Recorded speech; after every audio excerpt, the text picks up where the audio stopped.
નમસ્કાર. ગયા અધ્યાયમાં આપણે કથા સાંભળી છે ઉતથ્ય કે જે સત્યવ્રત બન્યા છે. સત્યવ્રત બ્રાહ્મણનો પુત્ર છે, પણ ગૌભીલ મુનિએ દેવવ્રતને શ્રાપ આપ્યો પુત્ર યજ્ઞ માટેનો કે ભાઈ તારો પુત્ર તું મને મૂર્ખ કહે છે તો તારો પુત્ર પણ મૂર્ખ થશે. અને એટલે ઉતથ્ય દેવવ્રતને ત્યાં જન્મ્યો છે, પણ એ અભણ છે, ધાર્મિક પ્રથાઓથી અજાણ રહ્યો છે, મૂર્ખ છે.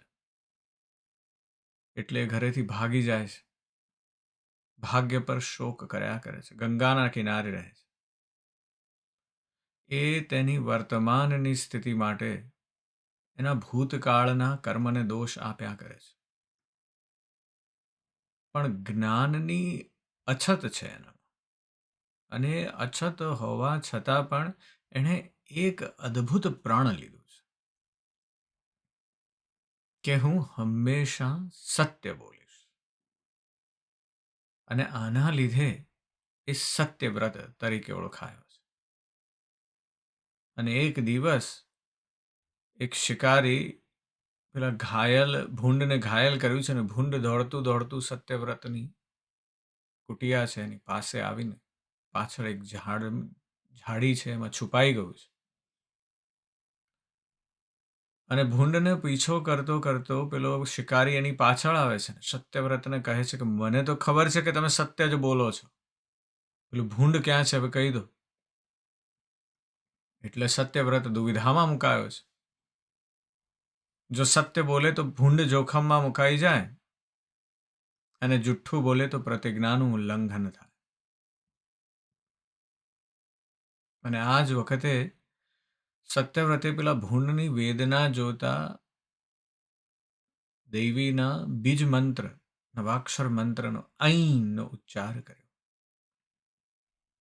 અને એ કર્યું તો એનાથી દેવીનું આહ્વાન થઈ ગયું, અને દેવીએ એના પર પ્રસન્ન થઈ અને દિવ્ય જ્ઞાન અને કાવ્ય ક્ષમતા આપી દીધી. કવિ બની ગયો. અને એટલે એણે ચતુરાઈથી શિકારીને એવો જવાબ આપ્યો કે ભાઈ તું મને ઘડી ઘડી પૂછે છે, પણ સાચું કહું છું, જે દેખે છે તે બોલી શકતું નથી, અને જે બોલે છે તે દેખી શકતું નથી. દ્રષ્ટા અને કર્તા વચ્ચેનો ભેદ સમજાવી દીધો એક વાક્યમાં સત્યવ્રતે, કે જે દ્રષ્ટા છે એ કર્તા નથી, ને કર્તા છે એ દ્રષ્ટા નથી.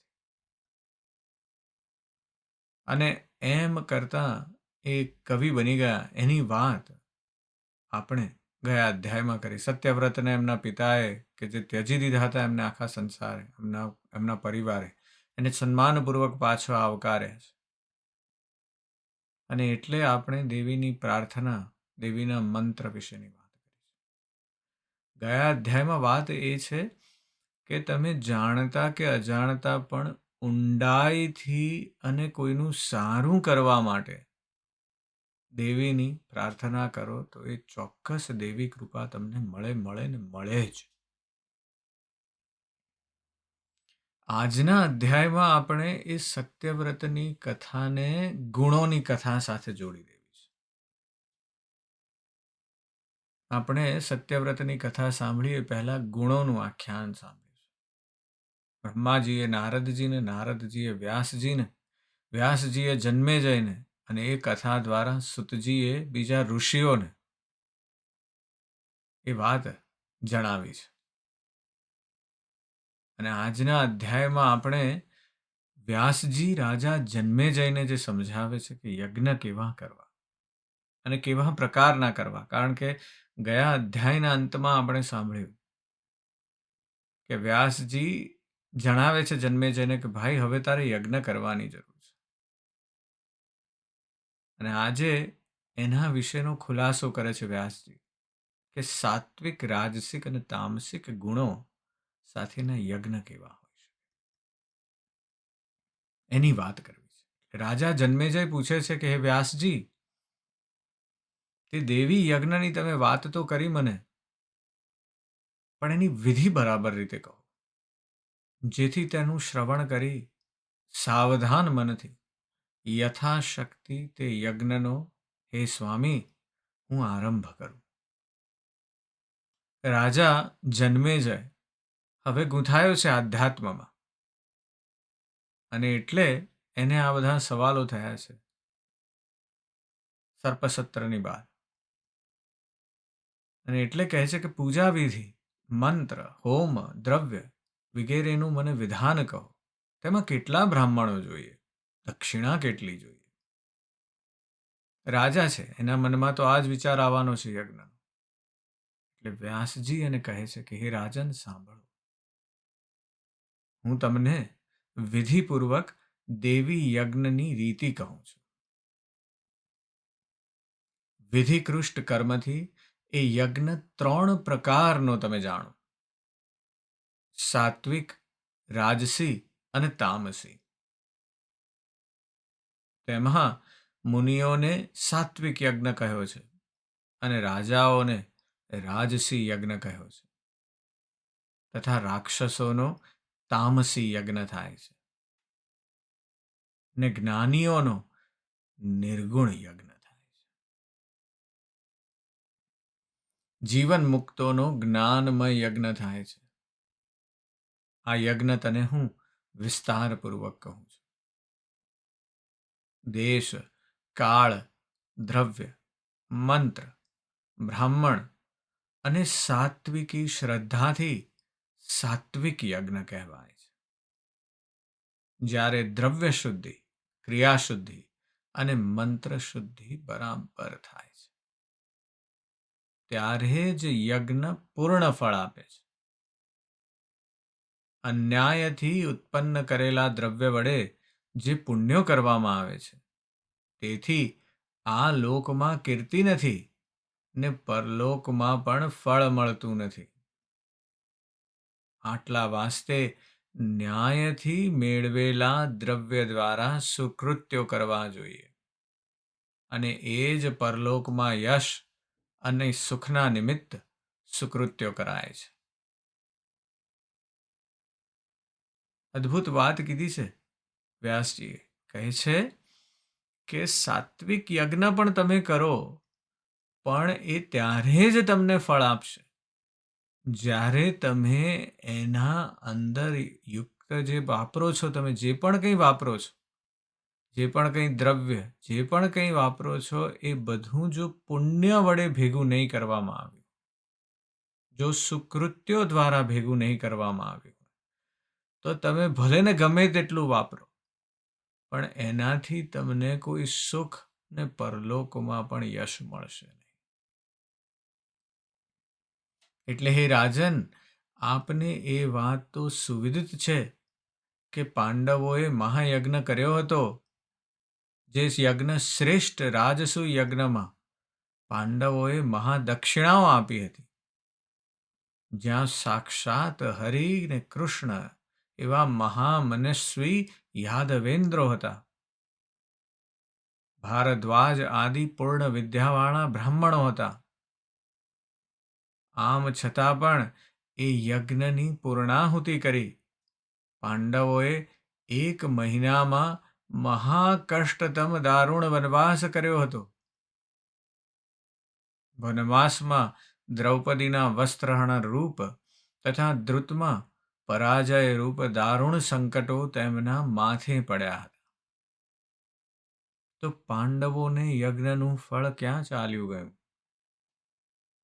ને મહાત્મા પાંડવો વિરાટ રાજને ત્યાં દાસ થયા હતા. સ્ત્રીઓમાં શ્રેષ્ઠ એવા દ્રૌપદીને કીચક ઉપાડી ગયો હતો. તે શુદ્ધ ચિત્તવાળા બ્રાહ્મણોના આશીર્વાદ યજ્ઞ વેળાએ પાંડવોને મળ્યા હશે, તો એ બધા ક્યાં ચાલ્યા ગયા?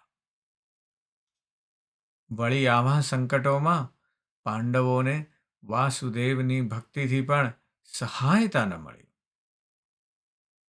કોઈએ દ્રૌપદી બાળાની રક્ષા પણ ન કરી, અને એ ઉત્તમ અંગવાળી દ્રૌપદીનો કેશગ્રહ થયો. આ બધું ધર્મના વૈગુણ્યનું જ કારણ થયું છે, જેથી તેમાં શું વિચાર કરવો. વ્યાસજીએ અદ્ભુત વાત કરી છે. ફરી વાર ઉત્તમ વાત કરી છે. કહે છે કે પાંડવોએ પણ રાજસૂય યજ્ઞ કર્યો. ત્યાં દેવ દેવેશ કૃષ્ણ હાજર હતા. એકદમ ટોપના બ્રાહ્મણો ત્યાં હતા. અને છતાંય પાંડવોને મહિનામાં તો કષ્ટ ભોગવવું પડ્યું છે. અને કેવું કષ્ટ! રાજપાટ બધું જતું રહ્યું છે. ચારે તરફ માત્ર હાર હાર ને હાર જ થઈ છે. અને એટલે વ્યાસજી કહે છે કે આ બધું ધર્મના વૈગુણ્યનું જ કારણ છે. જ્યાં દેવેશ કેશવ હતા તથા ધર્મપુત્ર યુધિષ્ઠિર હતા, છતાં ધર્મ વૈગુણ્યથી જ આમ થયું. કેમ આમ થયું? કારણ કે ધર્મ વૈગુણ્ય થયું છે. ક્યાંક કોકનું અપમાન થયું છે, ક્યાંક કોક એવું દાન લીધું છે, ક્યાંક કોક એવી સંપત્તિનું ગ્રહણ થયું છે જે બીજાની પાસેથી છીનવીને લેવાઈ ગઈ છે. વ્યાસજી કહે છે કે જો આમાં ભાવિને કારણ માનીએ તો બધા આગમો નિષ્ફળ થાય ને વેદ મંત્રોને પણ મિથ્યા કહેવા પડે. આથી સકળ સાધનો ને તેના ઉપાયો પણ નિરર્થક જ થાય ને ભવિતત્વને કારણ ત્યાં માનવારૂપ વચનથી આવા અનર્થોને પ્રસંગ આવે ત્યાંથી બધા આગમો અર્થવાદ રૂપે બની જાય ને સકળ ક્રિયાઓ નિરર્થક થાય. સ્વર્ગ વાસ્તે તપશ્ચરણ વૃથા કહેવાય ને વર્ણાશ્રમ ધર્મોની પણ હાનિ થાય. આ પ્રમાણે ભવિત્વને ત્યાં કારણ માનતા સકળ પ્રમાણો વ્યર્થ થાય. આમાં તો દૈવ અને ઉપાય એ ઉભય પણ મિથ્યા જ બની જાય. ઉક્ત દોષોથી જે કર્મ કરવાથી વિપરીત ફળરૂપ સિદ્ધિ થઈ આવે તો ત્યાં પંડિતજનોએ વિગુણતાની કલ્પના કરેલી છે. એટલે વ્યાસજી કહે છે કે એક રીતે બહુ ઇઝી માની લેવાનું છે કે આ પાંડવોને કેમ આમ થયું, તો કે ભાઈ આ તો લખાઈને આવ્યું છે. અને લખાઈને આવ્યું છે ફેટ, ભવિતત્વ. એક વખત લખાઈ ગયું છે તમારા નામે એટલે આ જ થશે, એટલે તમે કંઈ પણ કરો તો આ જ થવાનું છે. તો પછી તમે બધા કર્મ જ બંધ કરી દેશો. પછી કર્મનો કોઈ સિદ્ધાંત જ રહેતો નથી.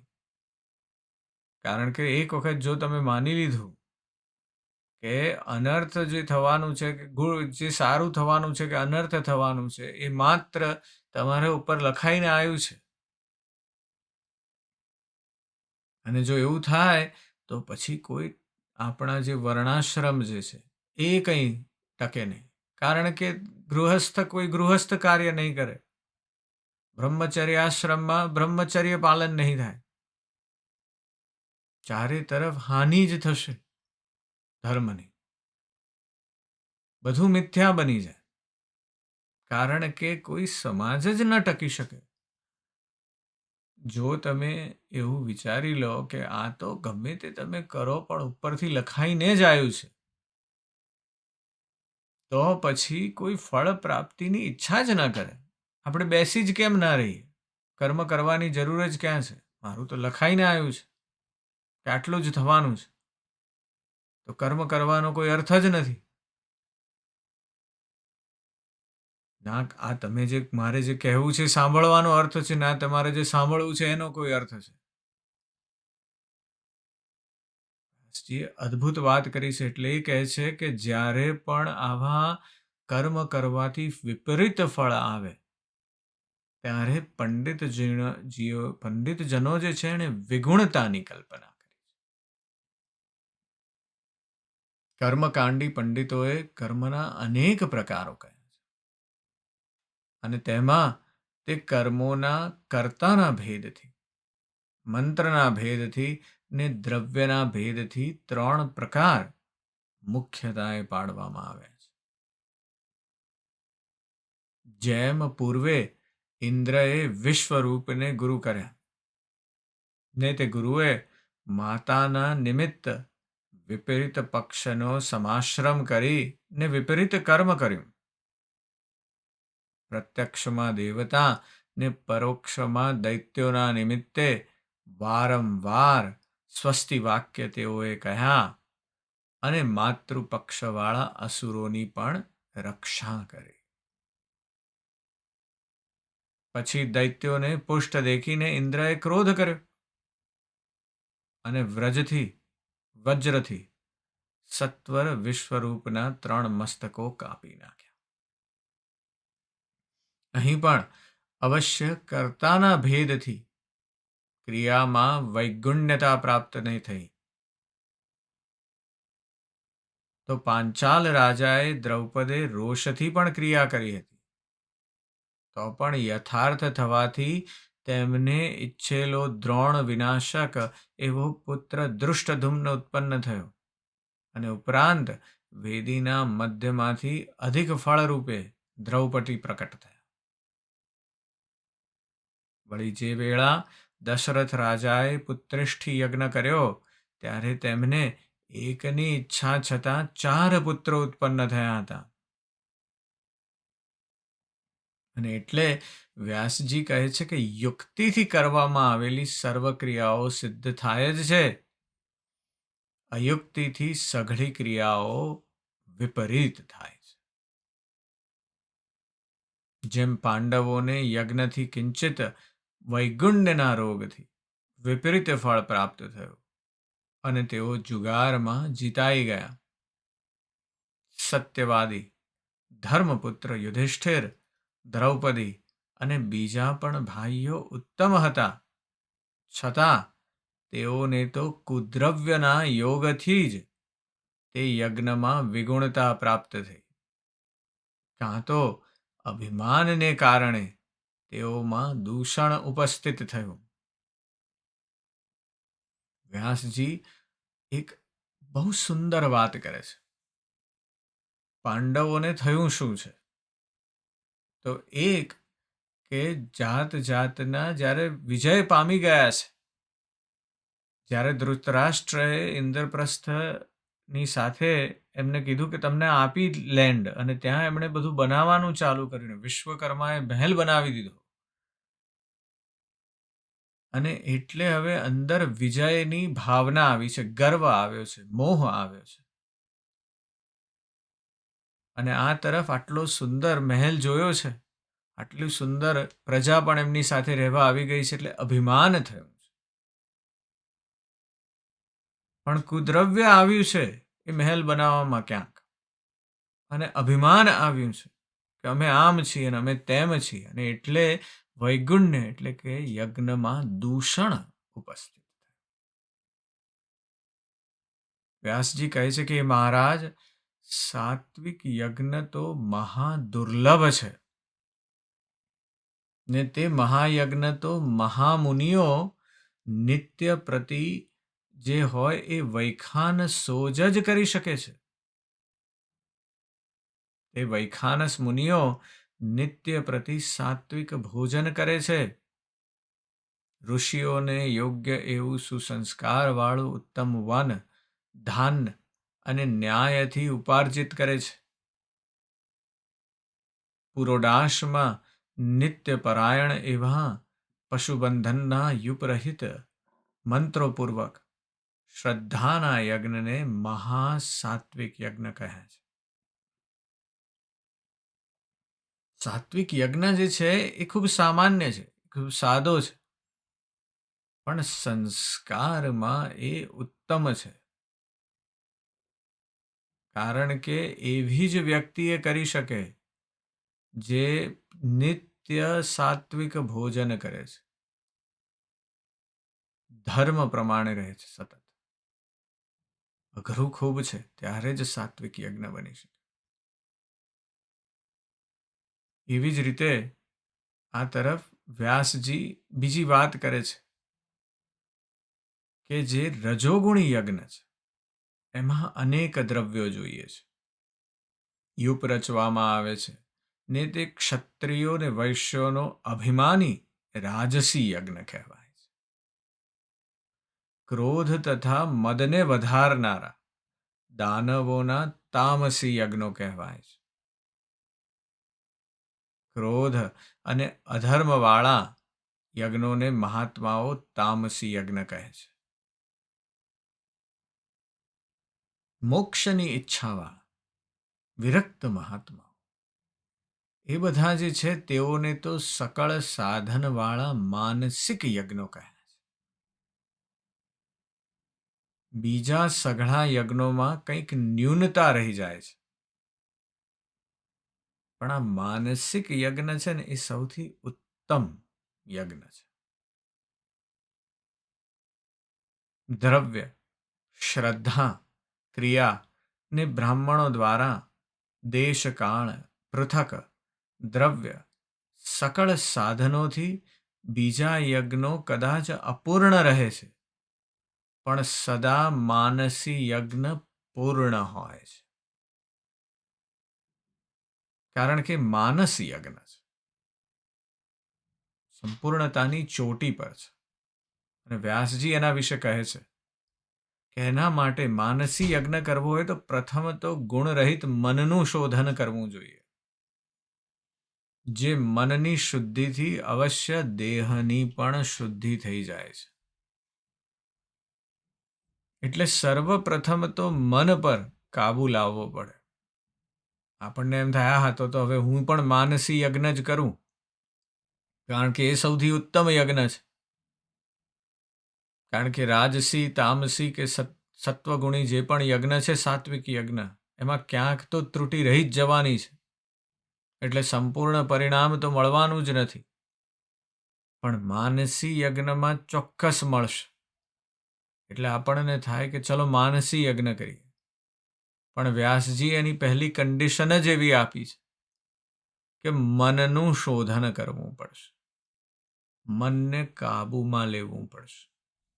અને મન જ્યારે શુદ્ધ બનશે, સત્વગુણી બનશે, રજસ અને તમસ એકદમ સાવ ઓછા થઈ જશે, બાજુમાં વિખરાઈને પડી જશે, ત્યારે દેહની પણ શુદ્ધિ થઈ જશે. ને ઇન્દ્રિયોના અર્થના ત્યાગથી જેવું મન શુદ્ધ થયું, તેવો જ તે પુરુષ યજ્ઞનો અધિકારી બની જાય છે. તમે યજ્ઞના અધિકારી ત્યારે જ બનશો કે જ્યારે મન અને દેહ બે શુદ્ધ થઈ ગયા છે. અને પછી તે પુરુષ મનમાં અનેક યોજનનો વિશાળ મંડપ કલ્પીને, યજ્ઞીય વૃક્ષોના અનેક સ્તંભો કલ્પીને મનથી જ નિર્મળ વેદીની કલ્પના કરે છે. ને વિધિપૂર્વક પછી તે પુરુષ મનથી જ અગ્નિની સ્થાપના કરે છે.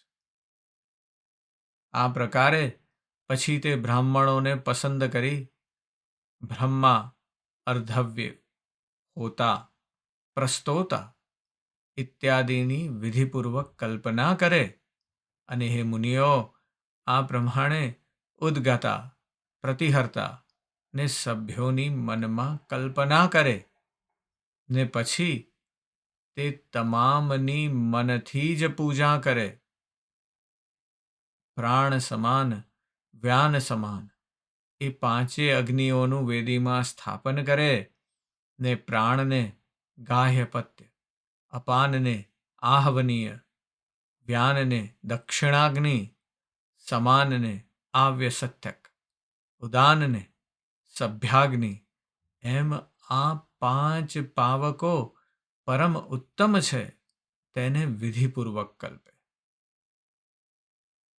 નિર્ગુણ પરમ શુચિ એવા દ્રવ્યની મનથી જ કલ્પના કરે, ને મનને જ હોતા ને યજમાન બનાવે. આ યજ્ઞના અધિદેવતા નિર્ગુણ સનાતન બ્રહ્મ છે. તે નિર્વેદદાયક, ફળદાયક આ નિર્ગુણ શક્તિ છે. તે બ્રહ્મ વિદ્યા સકળના આધાર રૂપે સર્મમાં વ્યાપીને વિરાજિત છે.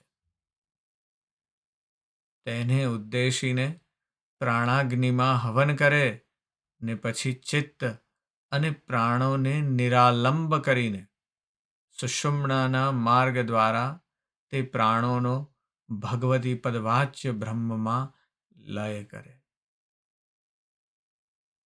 આ પ્રાણલયથી સંકલ્પ વિકલ્પોનો ક્ષય થાય છે. ત્યારે સમાધિ દશા વિશે પોતાની અભિન્ન ભગવતીનું નિર્વિકલ્પ ચિત્તમાં ધ્યાન કરે અને જ્યારે પોતામાં સર્વભૂતોને ને સર્વભૂતોમાં પોતાને એટલે સકળ ભૂતો મારામાં છે ને હું સર્વભૂતોમાં છું એમ જ્યારે તે પુરુષ દેખે છે ત્યારે તેને તે ભગવતી શિવાના સાક્ષાત્કારતા રૂપ દર્શન થાય છે ને તે સચ્ચિદાનંદ રૂપિણીને દેખીને તે પુરુષ બ્રહ્મવિત બની જાય છે. હે રાજન, આ સમયમાં સઘળા માયાદિક ભસ્મ થાય છે ને કેવળ દેહની સ્થિતિ નિમિત્તે પ્રારબ્ધ કર્મ માત્ર અવશેષ રહે છે. એ વેળા એ જીવ જીવન મુક્ત થઈને મુક્ત થઈ જાય છે. અર્થાત પ્રારબ્ધ પૂર્ણ થતા એક જ બ્રહ્મ રૂપે બને છે.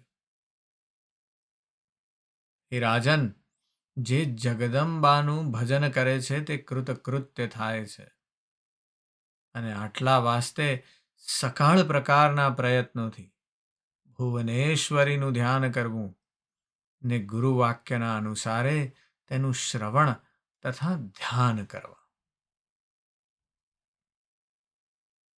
વ્યાસજીએ વાત કરી છે કે સર્વથી ઉત્તમ જે યજ્ઞ છે એ ઉત્તમ યજ્ઞ જે છે એ છે માનસ યજ્ઞ. કારણ કે માનસ યજ્ઞમાં પુરુષ એવો છે, વ્યક્તિ એવી છે કે એ ગુણરહિત બની જાય છે. મન એટલું સ્થિર છે કે બીજા બધું બાજુમાં પડી જાય છે. પવિત્રતા એકલી જ રહી છે, યોગ્યતા એકલી જ રહી છે ને એટલે એકદમ જ એની અંદર દૈવી ભાવ પ્રગટે છે. પોતાના જ મનને અંદર આખા યજ્ઞની કલ્પના કરી શકે છે અને છેલ્લે યજ્ઞમાં એ જોવે છે કે આ સઘળા ભૂતો મારામાં છે ને હું સર્વભૂતોમાં છું. એ દેવીનો ભાગ બની જાય છે. દેવીએ આ વાત ત્યાં કરી છે બ્રહ્મા, વિષ્ણુ ને મહેશને, અને એટલે પોતે જ દેવીની શક્તિનો ભાગ બની જાય છે. એ કશું બાકી રહેતું જ નથી. અને ત્યારે વ્યાસજી કહે છે કે સંપૂર્ણ યજ્ઞ એવો હોઈ શકે. અને આટલા વાસ્તે સકળ પ્રકારના પ્રયત્નોથી ભુવનેશ્વરીનું ધ્યાન કર ને ગુરુવાક્યના અનુસારે તેનું શ્રવણ તથા ધ્યાન કરવા. હે રાજન, આ પ્રકારે યજ્ઞ કરવાથી તે યજ્ઞ મોક્ષ આપનારો છે, એમાં સંશય નથી. સકામ યજ્ઞ તો ક્ષયોન્મુખ હોય છે. વિધિપૂર્વક અગ્નિષ્ઠ હોમથી સ્વર્ગની કામનાથી યજ્ઞ કરે એવું વેદનું અનુશાસન છે એમ વિદ્વાનો કહે છે. પરંતુ સકામ યજ્ઞ કરનારો તે પ્રાણી સ્વર્ગમાંથી પુણ્યો ક્ષય થતા પાછો મૃત્યુલોકમાં આવે છે. એટલા વાસ્તે માનસી યજ્ઞ જ શ્રેષ્ઠ છે કે જેનું ફળ અક્ષય છે. તમે કોઈ પણ પ્રકારનો યજ્ઞ કરો કે જેમાં આહુતિ આપો ને આ આપો ને તે આપો એટલે તમે પુણ્ય વધારો છો તમારા, પણ સ્વર્ગમાં રહેશો એટલે પાછું પેલું પુણ્ય ધીમે ધીમે ઘટતા જાય છે. જેમ ઘટતા જશે એમ પાછા આવવાની ઘડી નક્કી થતી જશે. એટલે મૃત્યુલોકમાં પાછું આવવું પડે છે. પણ માનસી યજ્ઞ જો સંપૂર્ણ કરી શક્યા તમે, પણ એના માટેની પ્રથમ કન્ડિશન જ એટલી અઘરી છે, મન પર વિજય મેળવવા.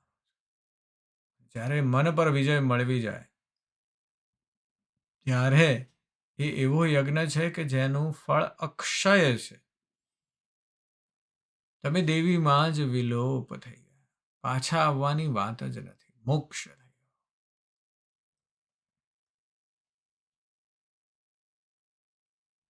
વ્યાસજી કહે છે કે જયની ઈચ્છા કરનારા રાજાઓ આ યજ્ઞને સિદ્ધ કરી શકતા નથી. કારણ કે જય એની ઈચ્છા છે. એટલે કહે છે કે રાજન, આપે પણ પહેલા તામસી યજ્ઞ કર્યો હતો. તેમાં આપે દુરાત્મા તક્ષકનું વૈર વાળ્યું ને જેના કારણે અનેક સર્પોનો નાશ કર્યો. તેથી હવે તમે વિધિપૂર્વક દેવી યજ્ઞ કરો. હે રાજન, જેવો સૃષ્ટિની આદિમાં વિષ્ણુએ પણ યજ્ઞ કર્યો હતો, તેવો હે રાજન તમે પણ યજ્ઞ કરો ને તેની વિધિ હું આપને કહી બતાવું છું. હે રાજન, એ વિધિના જાણવાવાળા વેદવિદ બ્રાહ્મણો છે. જેઓ દેવી બીજના વિધાન જાણવાવાળા મંત્ર માર્ગમાં ચતુર છે, તેઓ તે યજ્ઞને કરાવનારા છે ને તમે યજન કરનારા છો. વિધિપૂર્વક એ યજ્ઞ કરીને ને તેનું પુણ્ય પિતાને અર્પણ કરીને, હે મહારાજ, દુર્ગતિ પામેલા તમારા પિતાનો ઉદ્ધાર કરો. બ્રાહ્મણના તિરસ્કારનું પાપ મહાદુર્ઘટ ને નર્કને દેવાવાળું છે. હે પાપ રહિત, તેમાં વળી તમારા પિતાને શાપ થવા રૂપ દોષ પણ લાગ્યો છે. સર્પના કરડવાથી તેમનું દુર્મરણ થયું છે ને અંતરાલમાં મેડી પર મોત થયું છે કે જ્યાં ભૂમિ અને કુશની પથારી પણ તેમના શરીર પર નથી. સંગ્રામમાં કે ગંગામાં નહીં, પરંતુ સ્નાન દાન રહિત તમારા પિતાનું મૃત્યુ મહેલ પર થયું છે. હે રાજન, આ સઘળા અશુભ કાર્યો નરકના કારણભૂત જ છે. તેથી તેમાં તેમને એક પણ ઉદ્ધારનું કાર્ય થયું નથી. સઘળા દુષ્ટ સાધનો થયા છતાં પણ જો એક અતિ દુર્લભ શ્રેષ્ઠ સાધન થયું હોય તો તે અડચણ નહીં, પણ તમારા પિતાથી એ પણ થયું નથી. જન્મેજયના પિતાએ કર્યું છે શું આપણને ખબર છે. આગળ પરીક્ષિતે ઋષિના ગળામાં સાપ પહેરાવી દીધું. ભાકટ ઉંમરના છે પણ મૃત્યુ આવ્યું છે એટલે આવું કર્મ કર્યું છે. અને ઋષિ બાળને જ્યારે ખબર પડી ત્યારે પરીક્ષિતને શ્રાપ આપ્યો છે કે 7મા દિવસે તક્ષક કરડશે. એટલે પરીક્ષિતે પોતાની જાતને મહેલમાં કેદ કરી દીધી છે. ગંગા કિનારે નથી ગયા. માત્ર એક જ કામ કર્યું છે કે મને બચાવો. કોઈ શ્રેષ્ઠ સાધન પ્રાપ્ત નથી કર્યું. દુષ્ટતા થઈ છે. એટલે વ્યાસજી કહે છે કે તમારા પિતાથી એવા કોઈ સારા કર્મ થયા નથી એ છેલ્લા વખતમાં. અને એટલે સાધન એ છે કે કાળ આવે ત્યારે સંકટવશ છતાં પણ મનમાં મજબૂત વૈરાગ્ય રાખીને નિર્વેદ પ્રાપ્ત થઈને મરતી વેળાએ વિચારવું કે પંચભૂતાત્મક દેહમાં મારું શું છે. ભલે દેહ આજે જ પડી જાય, હું તો અવિનાશી છું. આ તત્વો નાશાત્મક છે. તેમાં શોકને શો પ્રસંગ છે. હું બ્રહ્મ છું પણ સંસારી નથી ને હું સદા સનાતન મુક્ત સ્વરૂપ છું. ને દેહની સાથે મારો સંબંધ નથી, પરંતુ તે દેહ તો કર્મથી જ પ્રાપ્ત થયેલો છે. મનુષ્ય દેહના યોગથી સુખ દુઃખના સાધનો દ્વારા શુભાશુભ સકળ દેહ ભોગવે છે ને હું તો ઘોર ભયવાળા આ સંસાર સાગરથી મુક્ત છું. આ પ્રકારે ચિંતન કરતો કરતો સ્નાન દાનથી રહિત પ્રાણી પણ શરીરને તજે છે ને તે અવશ્ય મુક્ત થાય છે. અને આવું તો પરીક્ષિત સાથે થયું જ નથી. પરીક્ષિત એવું વિચારી જ શકતા નથી કે હું આ દેહ છોડી દઉં. પકડી રાખવું છે. રાજપાટ બધું પકડી રાખવું છે. અને એટલે સંસાર સાગરથી મુક્ત છે એવું આત્મા પ્રત્યેની ગતિ થઈ નથી. અને એટલા માટે વ્યાસજી કહે છે કે એ વ્યક્તિ જે છે જેની અંદર દેહ પ્રત્યે આટલો બધો ભોગ છે તે મુક્ત થતો નથી. જો એ વ્યક્તિ સમજી શકે કે આત્મા તો અમર છે અને આ દેહ સાથે કોઈ સંબંધ જ નથી, તો એ વ્યક્તિ મુક્ત થાય છે. આ યોગીની દુર્લભ પરાકાષ્ઠા ગતિ છે. હે રાજન, તમારા પિતા રાજા બ્રાહ્મણના શ્રાપને સાંભળીને દેહમાં મમતા કરતા. આવા નિર્વેદને ન પામ્યા. આ મારો દેહ નિરોગી ને રાજ્ય કંટક રહિત છે, તેથી હું કેમ જીવું? એટલે મંત્ર વેદતાઓને બોલાવો, ઔષધ મણિ મંત્ર પરમ યંત્ર કરી અને એ રાજા મહેલમાં રહ્યા ને સ્નાન દાન દૈવી સ્મરણનું એમાંનું કંઈ પણ ન કર્યું. પેલો તક્ષક જે છે એ મુનિ બનીને આવ્યો હતો. બીજા સાથે બીજા નાગોને પણ મુનિ બનાવીને લાવ્યો હતો. અને દાન માગ્યું તો પેલા એ કીધું દ્વારપાલે કે ભાઈ કાલે આવજો, આજે તો રાજા નહીં મળી શકે. એ કહે છે કે દાન પણ નથી આપી શક્યા, દૈવી સ્મરણ પણ નથી કર્યું, સ્નાન પણ નથી કર્યું. અને દૈવને બલિષ્ઠ માનીને ભૂમિ પર ન સૂતા, મોહ સાગરમાં ડૂબ્યા અને મહેલ પરથી સર્પદંશથી મૃત્યુ પામ્યા.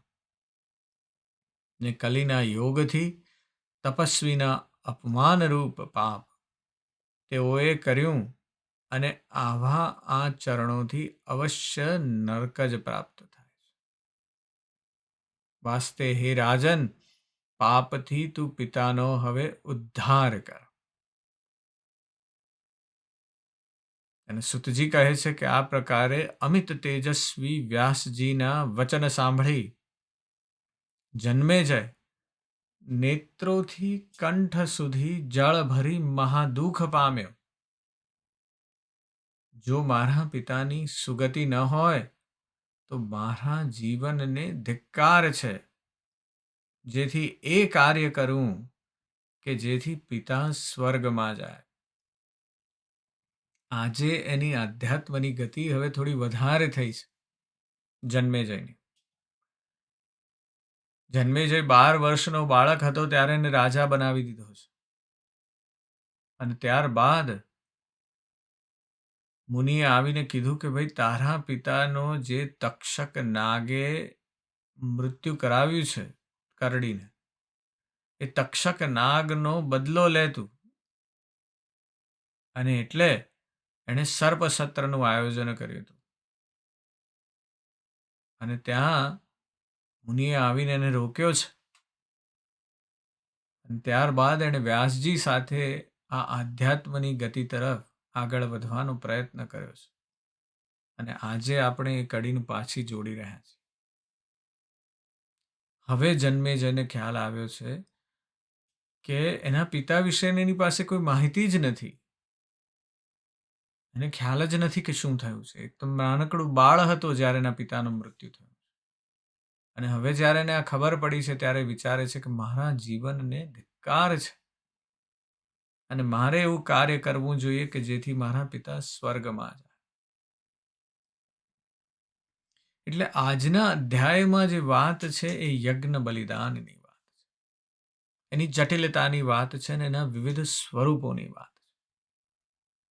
વ્યાસજી આપણને ઊંડાણથી સમજાવે છે કે 3 પ્રકારના યજ્ઞો છે: સાત્વિક, રાજસિક અને તામસિક.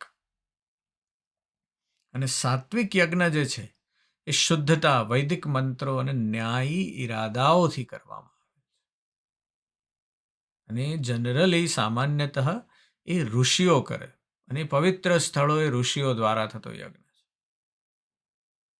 જે રાજસીય યજ્ઞ છે એ ભવ્યતા, અહંકાર, ભૌતિક સંપત્તિનું ચિહ્નિત કરતું એવો યજ્ઞ છે. અને ઘણીવાર રાજાઓ કે પૈસાદાર માણસો પાસેથી કરવામાં દેખાડા કરવાનો યજ્ઞ છે. મોટી વેદી બનાવી હોય, ચારે બાજુ આ મોટા મોટા આરોપણ કર્યા હોય, બધાને બોલાવવામાં આવે કે દેખાડી દઉં કે મારી પાસે કેટલી સંપત્તિ છે. તે દેખાડાનો યજ્ઞ. તામસિક યજ્ઞ જે છે એ ક્રોધ, ઈર્ષા અને દુશ્મનોને નુકસાન પહોંચાડવાની ઈચ્છિત. એની પ્રેરણા એવી છે કે બીજાને નુકસાન થાય.